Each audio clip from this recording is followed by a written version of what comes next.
우리의 기도를 계시고 그분을 친구처럼 우리의 모든 마음을 터놓고 이야기를 나누고 계십니다.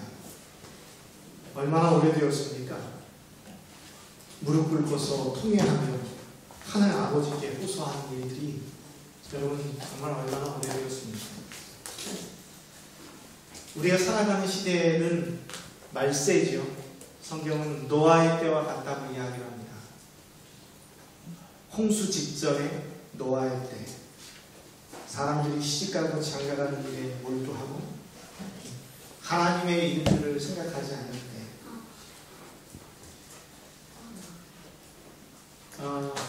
하여튼의 글을 읽다가 노아의 때를 살았던 최고의 인물이 노아가 아니라 하게 됩니다. 노아의 때에 살았던 최고의 인물은 에녹입니다.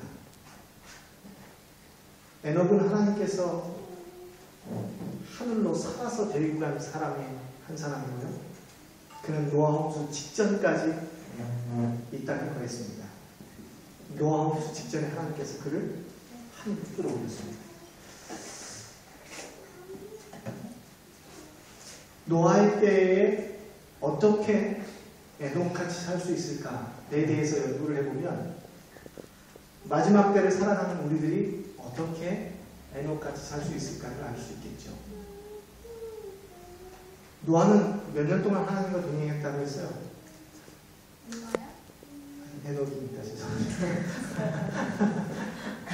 에녹은 몇 년 동안 하나님과 동행했습니까? 300년. 300년을 하나님과 동행했는데 대체 그 동행이 무엇인지에 대해서 파이프는 이렇게 써놨어요. 에녹의 동행, 다시 말하면 에녹이 하나님과 동행한 것은 황홀경 속에서나 이상 중에서가 아니라 그의 일상의 모든 생활의 의무들을 다 이행하는 가운데에서 동행했다라고 이야기합니다. 어떻게 동행했다고요? 산골에 들어가거나 시골로 가거나 이렇게 하여 동행한 것이 아니라 그의 일상의 의무들을 다 이행하는 가운데 동행합니다. 여러분도 가능하십니까? 저도 가능할까요? 아빠로서 목사로서 모든 의무들을 다 하고 일상의 생활을 하면서 에녹처럼 하나님과 동행하는 일이 가능할까요? 이 세상을 완전히 등진, 운둔자가 되지 않았고 가정에서와 사교생활에서와 남편이요 아버지로서 친구로서 시민으로서 그는 확고부동한 하나님의 종이었다라고 기록해요. 우리에게 새로운 도전이 되지 않습니까? 누구처럼 살아갈 수 있는 에녹처럼 살아갈 수 있는 마지막 때에 에녹처럼 살아갈 수 있는 에녹의 마음은 하나님과 일치했다. 두 사람이 의하지 못하고서야 어찌 동행할 수 있겠어요? 300년을 동행했는데 그는 뜻을 하나님과 일치시켜서 동행했어요. 참 멋지지 않습니까? 여러분, 우리가 살아가지만 하나님과 동행하는 것들에 대한 에녹에게 좀 배울 필요가 있지 않을까 생각이 됩니다. 여기에 또 하나의 기록은 하나님의 위대하심과 완전하심을 항상 느끼면서 하나님과 끊임없이 교제함으로써 가장 겸손한 사람들 가운데 하나가 되었다. 누가요? 여러분, 하나님과 끊임없이 뭐 하면서요? 교제하면서 하나님과 교제한 것이 그에게 결과적으로 가장 겸손한 사람이 되도록 하였다라고 기록을 한 겁니다. 하나님과의 연결이 긴밀하게 되면 될수록 자신이 연약하다는 사실, 자신이 불완전하다는 사실을 더욱더 깊이 느꼈다. 에녹은요, 그들과의 지속적인 교제, 다시 말하면 세상 사람들과의 지속적인 교제를 피하고 많은 시간을 한적한 곳에서 보내며 묵상과 기도에 전심하였다. 대개에 있어서의 기도는 영혼의 호흡이었으며 그는 바로 하늘의 분위기 가운데서 살았다. 라고 이야기합니다. 참 부럽지 않습니까? 마지막 때를 살아가는 사람들에게 있어서 에녹은 하나의 모델이에요. 우리가 이 말세의 마지막 때에 시끄러운 혼탁한 죄악이 관영하고 유혹이 많은 세상을 살아가면서 우리도 에녹처럼 살아갈 수 있다고 하는 하나의 가능성을 보여준다는 사실입니다. 어떻게 동행할 수 있다고요? 기도하고 묵상하고 하늘의 것을 많이 생각하는 거예요. 여기 보니까 이래요. 그의 생각, 다시 말하면 에녹의 생각과 마음은 하늘에 있었다는 거예요. 땅의 것들에 대해서 예수님과 하나님과 대화를 나눈 것이 아니라 뭐에 대해서 대화를 나눴어요? 하늘의 것을 주제로 대화를 나눴다는 거예요. 그의 대화는 하늘에 관한 것이었다. 이 세상의 사악함이 많으면 많을수록 하늘 집을 사모하는 그의 마음은 더욱더 열렬했고, 그가 하나님과 동행하여 나눈 대화의 거의 대부분은 이 땅의 것들이 아니라 어디의 것들이었다고요? 하늘의 것이었다. 우리 기도하는 내용들을 한번 좀 살펴보세요. 남편 승진하게 해주세요. 우리 아들 공부 잘하게 해주세요. 집 사게 해주세요.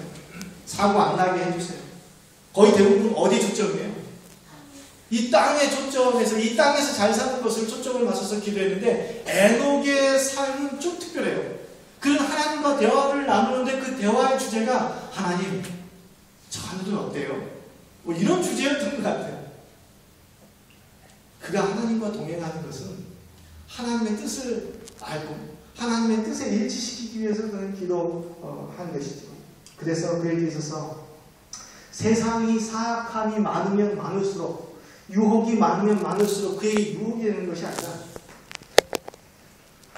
그에게 오히려 하나님께 더 가까이 갈 수 있는 힘이 된다.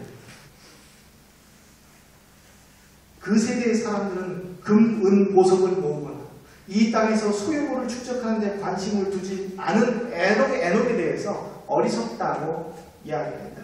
그러나 에녹은 그거에 아랑곳하지 않고 하늘의 것을 사모하는 사람이 되었다. 그게 바로 동행이라는 겁니다. 여러분, 얼마나 오래되었습니까? 하나님과 동행이라고 하는 표현을 함께 나누면서 살아가는 게 얼마나 오래됩니까? 마음이 청결한 자를 복이 있나요?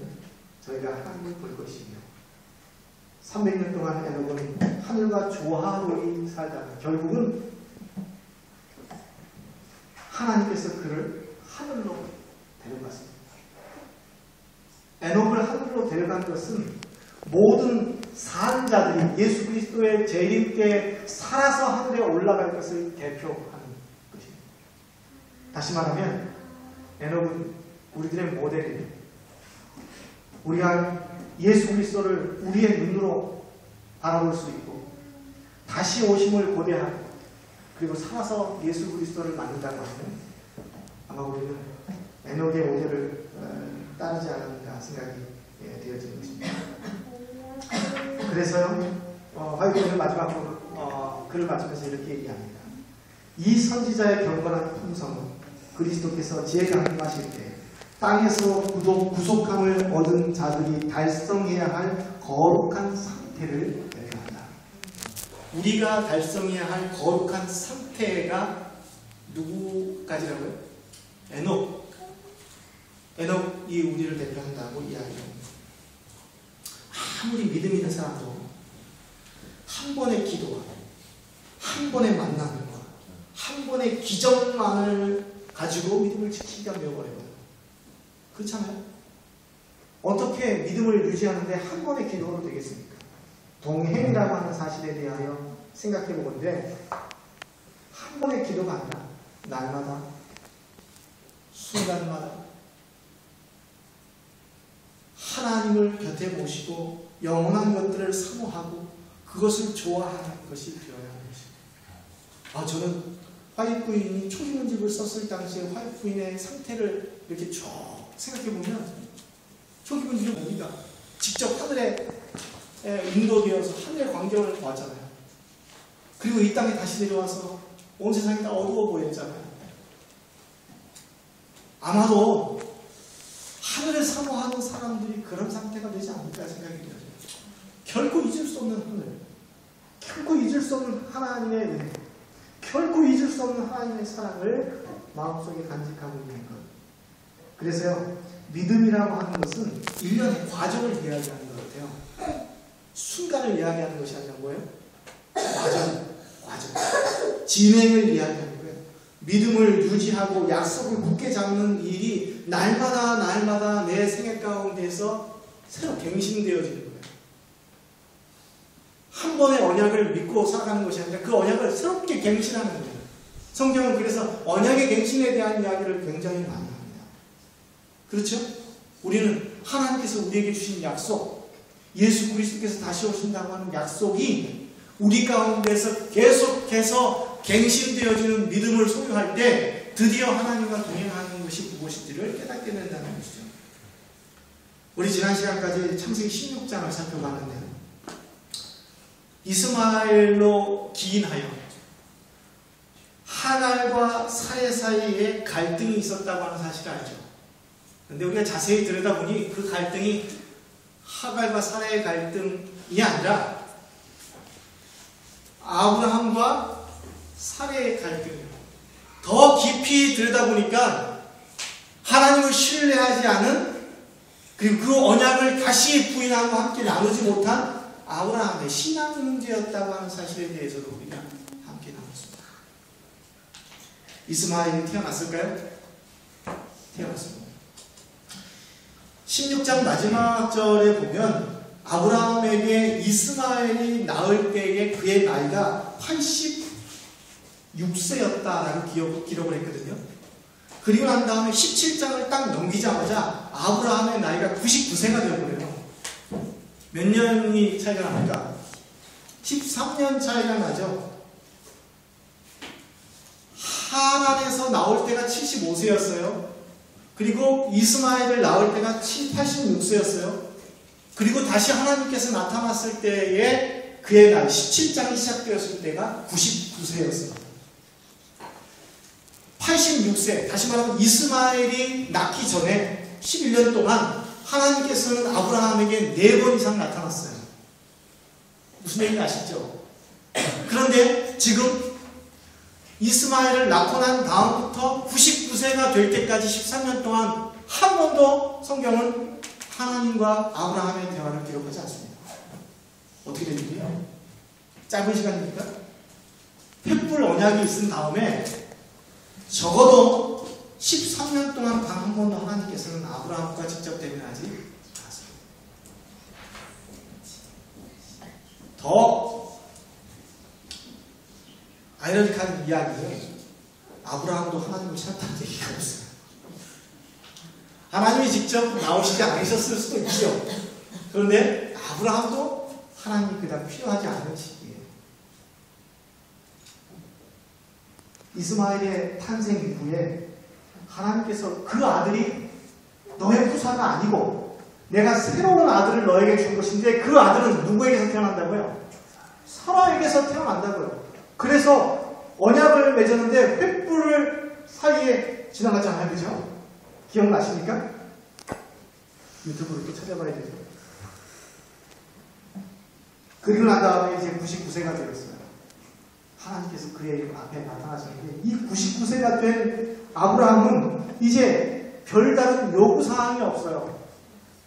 무슨 얘기냐면 더 이상 기대를 안 해요. 뭐에 대한 기대를 안 하는 거예요? 후사에 대한 기대가 없어요. 왜 없겠어요? 약속도 오래됐잖아요. 벌써 13년이라는 시간이 지났고요. 그리고 이스마엘이 무럭무럭 잘 자라주고 있어요. 재산은 아직도 상당량이 있어요. 축복이 줄어들지 않았다는 얘기입니다. 거기다가 자신은 점점 더 늙어갑니다.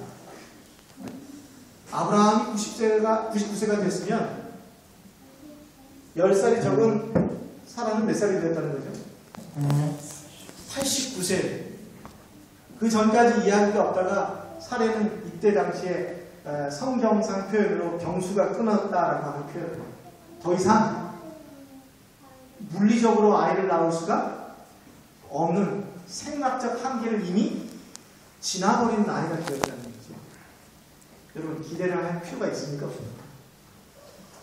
더 이상 아들 때문에 조마조마하지도 애틋하지도 집착하지도 애착하지도 않아요. 그래서 내가 생각하기에는 우리 집의 후사가 누구인 것 같아요?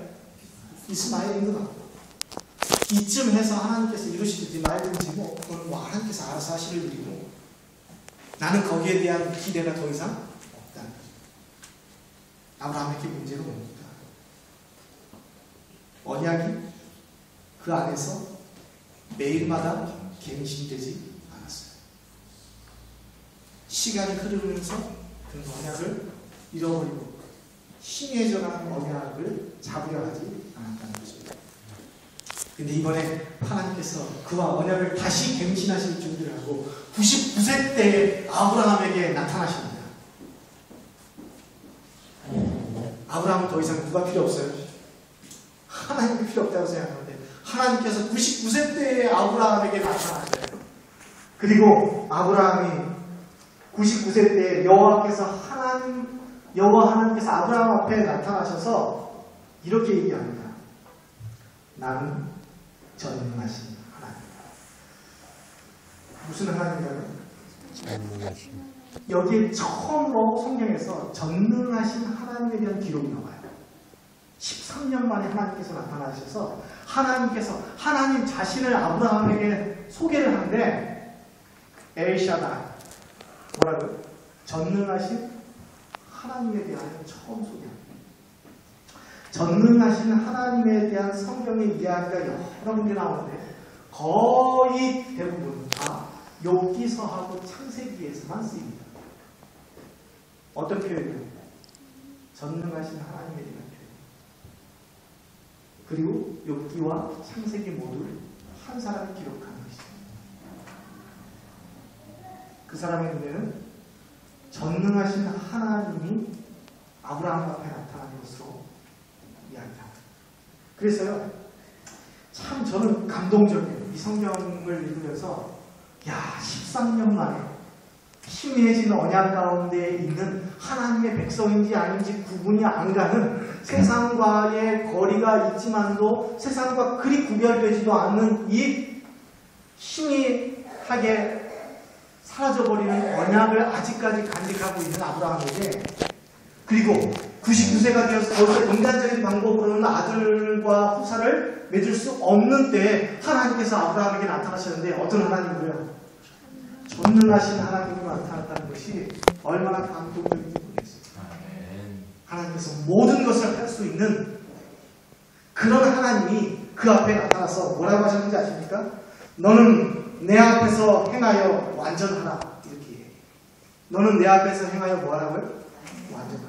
그럼 이제까지의 삶이 완전했다는 얘기예요? 완전하지 않았다는 얘기예요? 잘못 살았다는 얘기죠. 그죠? 그것은 책망이에요. 전능하신 하나님께서 내게 나타났는데 너는 지금 뭘 하고 있는 거야? 언약을 간직하고 하나님에게서 나온 그 씨앗을 소유하고 그것을 온 세상 가운데에 전파할 믿음의 조상으로 너를 불렀는데 너는 그 약속을 잃어버린 거야. 그때 하나님께서 다시 전능하신 하나님께서 나오는 거예요.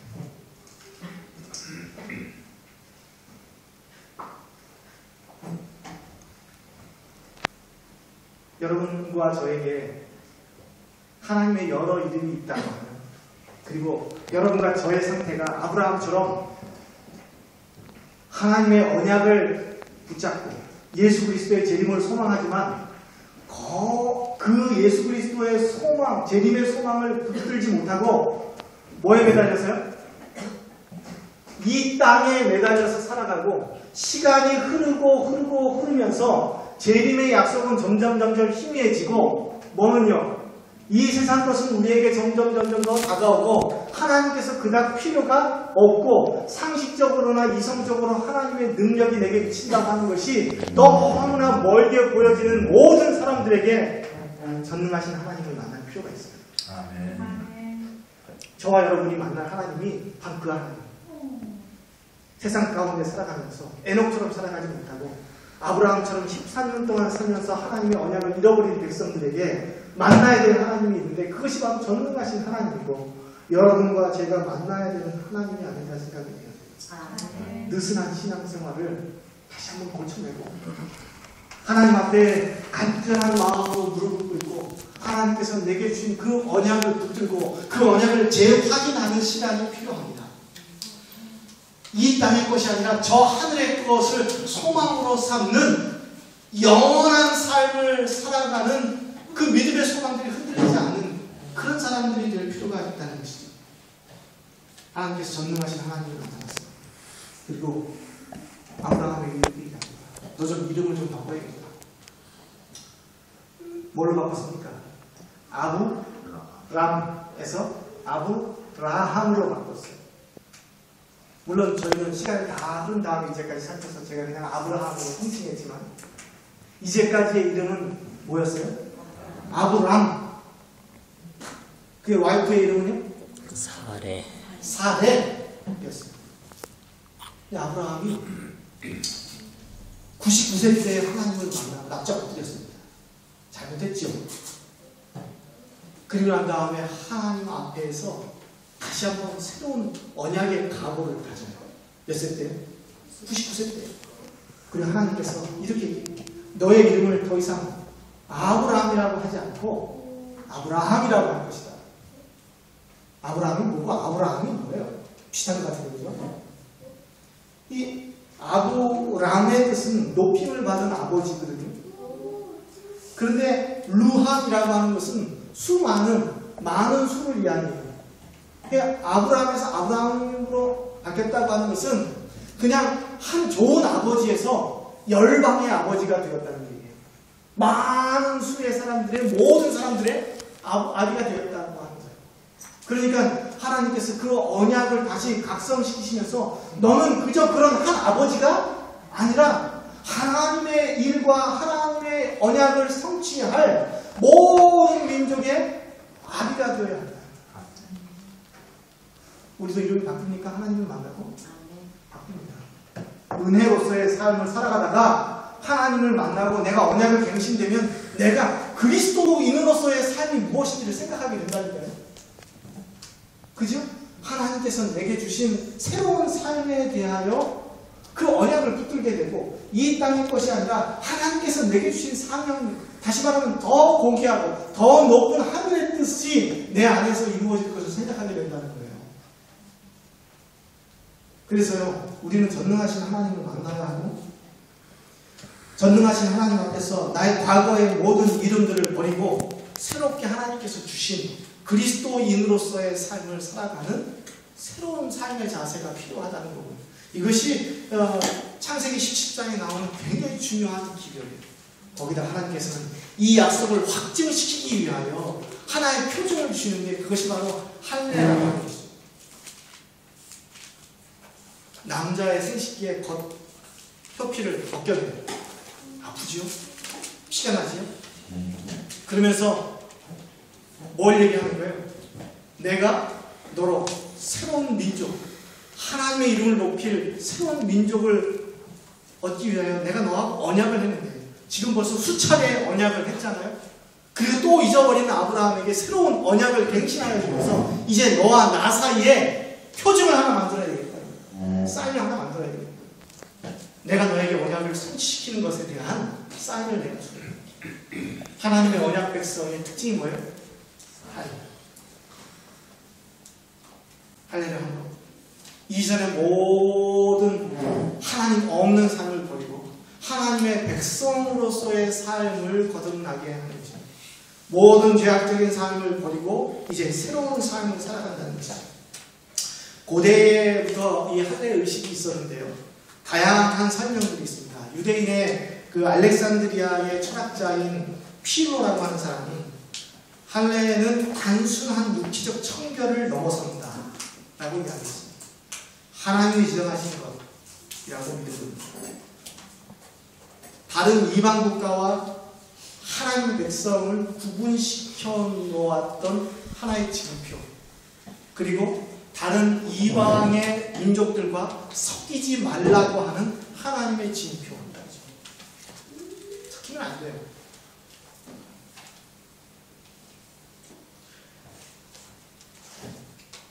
하루에 몇 번씩 남자들이 언약을 확인할 수 있었을까요?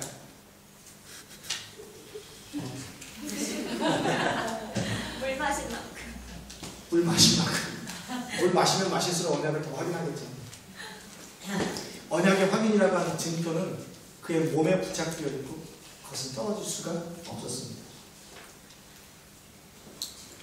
이는 이런 글을 썼어요. 만일 사람이 타락한 후에 아담에게 주셨고 노아가 보존했고 아브라함이 준수했던 하나님의 율법을 그대로 지켰더라면 할례 의식은 더 이상 필요 없었을 것이다.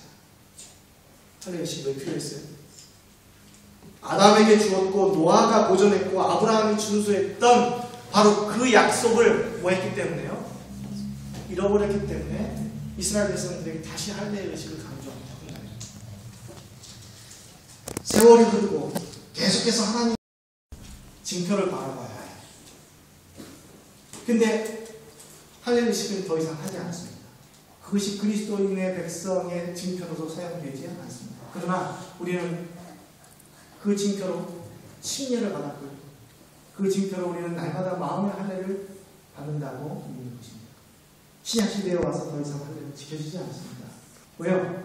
이스라엘 백성들의 성민은 더 이상 예수 그리스도 앞에서 아무것도 아니기 때문에 그래요. 그렇잖아요.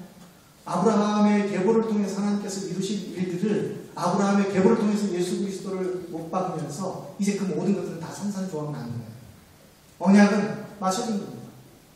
더 이상 하지 않아요. 그러나 우리는 그 의미를 되새기고 하나님께서 우리에게 주신 새로운 언약 관계로 들어가야 되고요. 그것에 사인이 있다는 거예요. 성경은 많은 부분에 하나님께서 인간에게 맺으신 사인들로 점철되어 있습니다. 내가 너의 창조주라고 하는 사인이 뭐예요? 안식이죠. 부활과 죽음의 의미를 하나님께서 우리들에게 설명하시기 위하여 침례를 말씀하십니다. 하나님의 거룩한 육체의 거룩함으로 들어가면서 새로운 하나님의 백성이 되기 위해 우리는 또 성만찬 예식도 하죠. 각각의 모든 것들이 다 쌓여요. 하나님께서는 자신이 이루실 일들을 인간의 형상 가운데 새기고 싶어 하십니다.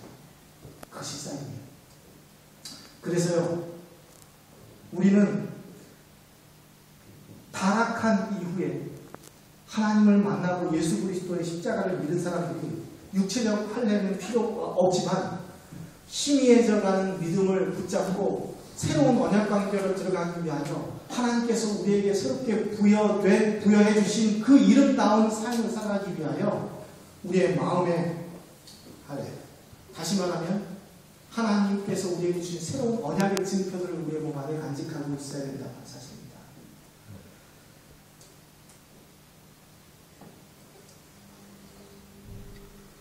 이 갱신이라고 하는 말은 사실 법률 용어인데, 이것을 해석하면 뭐라고 얘기하는가 하면, 제가 오늘 사전을 찾아보니까 법률 관계의 존속 기간이 끝났을 때 그 기간을 연장하는 일을 갱신이라고 한다. 계약으로 기간을 연장하는 명시적인 갱신과 계약이 없어도 안 인정되는 묵시적인 갱신 두 가지가 있다. 이렇게 나옵니다. 다시 말하면 갱신이라고 하는 것은 기간이 만료되고요. 기간이 끝났을 때 그 기간을 다시 뭐예요? 연장시키는 문제예요. 근데 약속이라고 하는 것이 갱신이 필요한 것이 무엇인가 하면 하나님께서는 갱신 없는 영원한 언약을 우리에게 주시지만 우리가 세월이 지나고 세상 가운데 살아가면서 하나님의 언약을 붙들지 못하고 그것이 우리의 가치가 되지 못했을 때 하나님께서 그때마다 새로운 모습으로 다른 모습으로 다른 형태로 인간에게 나타나셔서 내가 너하고 새로운 언약을 맺고 싶다라고 계속 이야기하는 거예요. 그러니까 아브라함에게 여러 차례 나타나서 언약을 갱신하여 주고 그 다음에 아브라함에게 오랜 시간 동안 그 아들을 못 갖게 하신 이유가 뭘까요? 아마 이러한 그리스도인의 삶에 대하여 하나님께서 뭔가를 교훈하고자 하는 귀한 뜻이 있지 않겠습니까?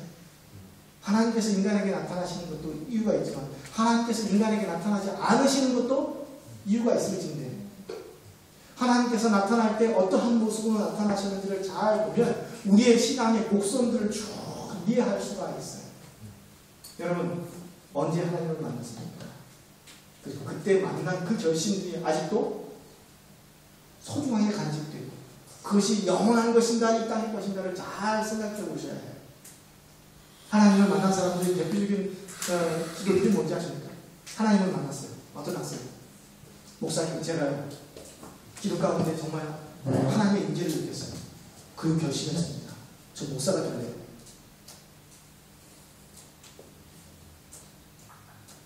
일반적입니까?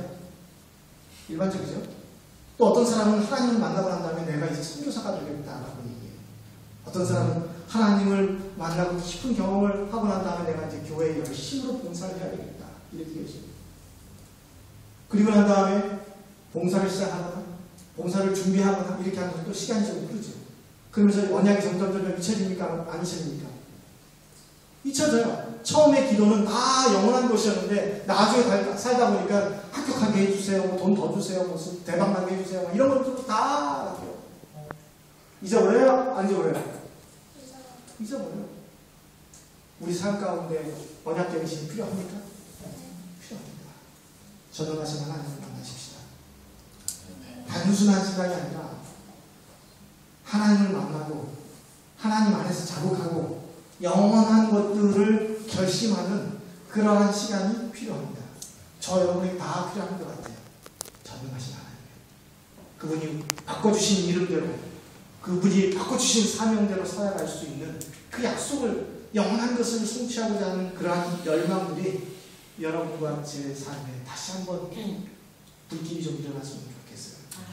그래서 이 땅에서 얽매이는 삶이 아니라 에녹처럼 하나님과 동행하는 삶, 하나님과 함께하는 삶, 저 하늘을 사모하는 삶, 영원한 것들이 더 좋아 보이는 삶을 살아야지 않겠습니다. 그래서 저는 이 창의가 참 좋아요. 얼마나 오래되는가. 이 창의를 읽을 때마다, 부를 때마다 우리는 참 하나님을 내가 다시 한번 붙잡아야 하는데 그런 생각을 하게 됩니다. 같이 부를까요? 무릎을 꿇어서 조용히 줍니다.